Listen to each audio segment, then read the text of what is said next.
Waktu sudah menunjukkan pukul 1 pagi ketika Mabel Jack mendengar telepon rumahnya berdering. Tanpa berpikir panjang, Mabel langsung bangun dari tempat tidurnya untuk mengangkat telepon itu. Setelah diangkat, ternyata anaknya, Ronnie Jack, yang menelpon pada tengah malam itu. Dia menelpon untuk memberitahu ibunya kabar gembira kalau ia dan istrinya, Doreen, ditawari untuk bekerja di sebuah usaha penebangan kayu. Selain itu, berhubung Ronnie dan Doreen tidak memiliki kendaraan, orang yang menawari mereka pekerjaan juga menawari mereka tumpangan ke mes tempat kerja mereka malam itu juga, agar Ronnie dan Doreen dapat langsung bekerja keesokan paginya.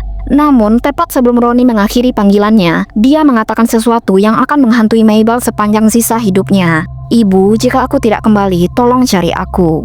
Pada malam 1 Agustus 1989, Ronnie sedang nongkrong di First Little Pub di Prince George, sebuah kota di negara Kanada.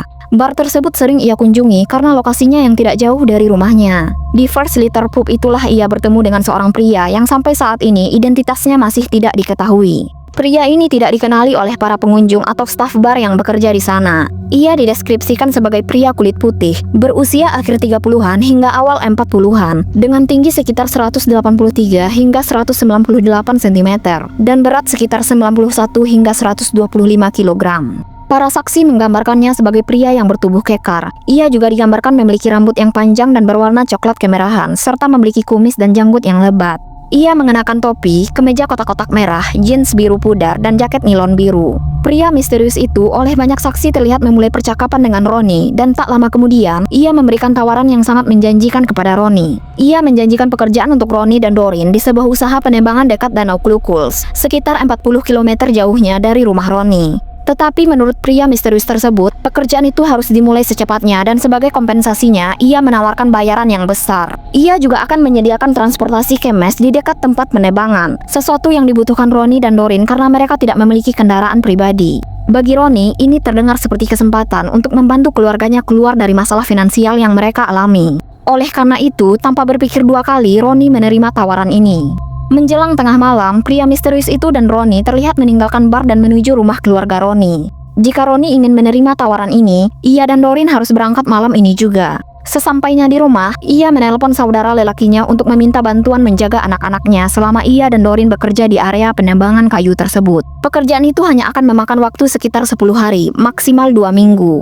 Sayangnya, saudara laki-lakinya tidak bisa menjaga anak-anak Ronnie dan Doreen selama itu. Paham kalau Ronnie kesulitan untuk menemukan pengasuh anak, pria misterius itu kemudian menawarkan penitipan anak gratis di mes untuk kedua putra mereka, Russell dan Ryan. Tawaran ini terasa sangat menggiurkan untuk ditolak dan Ronnie dengan cepat menyetujuinya. Saat Doreen mulai berkemas, Ronnie menelpon ibunya tengah malam itu dan menyampaikan kabar pekerjaan yang ia dapat. Ia juga mengatakan bahwa mereka akan pergi sekitar 10 hari hingga 2 minggu dan akan kembali sebelum semester baru di sekolah Russell dimulai. Namun, pesan terakhir di panggilan itu sangat aneh. Dia menyuruh ibunya untuk mencarinya jika dia tidak kembali di waktu yang ditentukan. Pernyataan ini seolah-olah menyiratkan kalau Ronnie merasa sedikit curiga akan tawaran pria misterius tersebut. Setelah itu, keluarga Ronnie kemudian memasukkan barang-barang yang telah mereka kemas ke dalam sebuah mobil pick-up yang dikemudikan oleh pria misterius tersebut. Setelah itu, Ronnie, Doreen, dan kedua putra mereka tidak pernah terlihat lagi. Kurang dari sebulan kemudian, setelah tidak mendengar kabar dari mereka, ibu Ronnie, Mabel, pergi ke rumah mereka untuk mencari mereka sesuai dengan permintaan putranya. Namun, tidak ada tanda-tanda keberadaan mereka. Jelas bahwa mereka telah mengemas beberapa barang mereka, tetapi tidak cukup untuk pergi dalam waktu yang lama. Pada 25 Agustus 1989, Ronnie dan Doreen Jack bersama kedua putra mereka, Russell dan Ryan, secara resmi dilaporkan hilang ke polisi.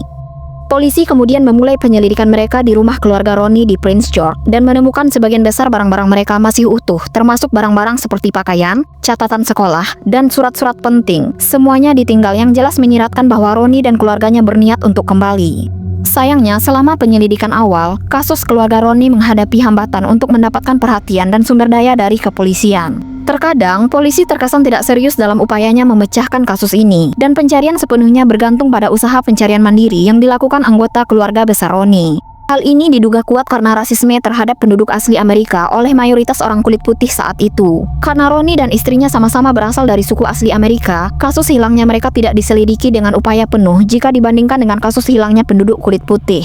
Karena upaya yang tidak maksimal ini, satu-satunya petunjuk yang polisi dapatkan adalah pertemuan dan percakapan yang terjadi antara Ronnie dengan seorang pria misterius beberapa minggu sebelumnya di First Little Pub. Tawaran pekerjaan yang ia berikan memang sangat mencurigakan karena sifatnya yang terkesan mendesak. Pria itu bersikeras agar keluarga Roni pergi malam itu juga dan bahkan menawarkan diri untuk mengantarkan mereka ke mes tempat kerja mereka secara pribadi.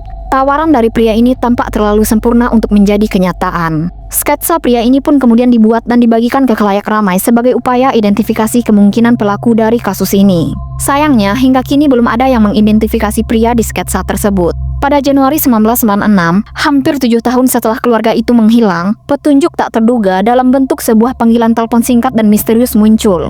Pada pagi hari tanggal 28 Januari, pukul 8.33, seorang pria tak dikenal menelpon polisi daerah Vanderhoof dan mengatakan hal yang mengejutkan. Ia berkata, keluarga Roni dikuburkan di sebelah selatan sebuah peternakan. Panggilan itu berlangsung kurang dari 10 detik dan terputus sebelum operator yang menjawab bisa mengajukan satu pertanyaan pun. Polisi kemudian menelusuri panggilan itu dan menemukan bahwa panggilan tersebut dilakukan dari sebuah rumah di Stony Creek, British Columbia, di saat sedang berlangsungnya sebuah pesta di rumah tersebut. Sayangnya, kepolisian Vanderhoof gagal menemukan 6-9 orang yang menghadiri pesta tersebut, sehingga sampai saat ini identitas dari penelpon tersebut masih tidak diketahui.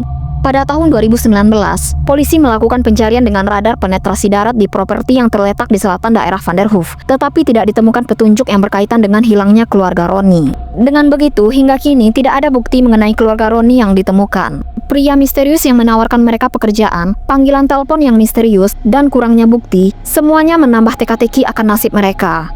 Meskipun begitu, ada beberapa teori terkait kasus ini. Teori yang paling umum adalah bahwa mereka telah menjadi korban pembunuhan. Pria yang mendekati Roni di bar kemungkinan besar telah menggunakan tawaran pekerjaan itu sebagai jebakan untuk Roni dan keluarganya dan kemudian menghabisi mereka semua. Teori lainnya adalah bahwa mereka semua mengalami kecelakaan tragis, tetapi kecil kemungkinannya karena tidak pernah ada laporan kecelakaan yang masuk yang terkait dengan Roni dan keluarganya.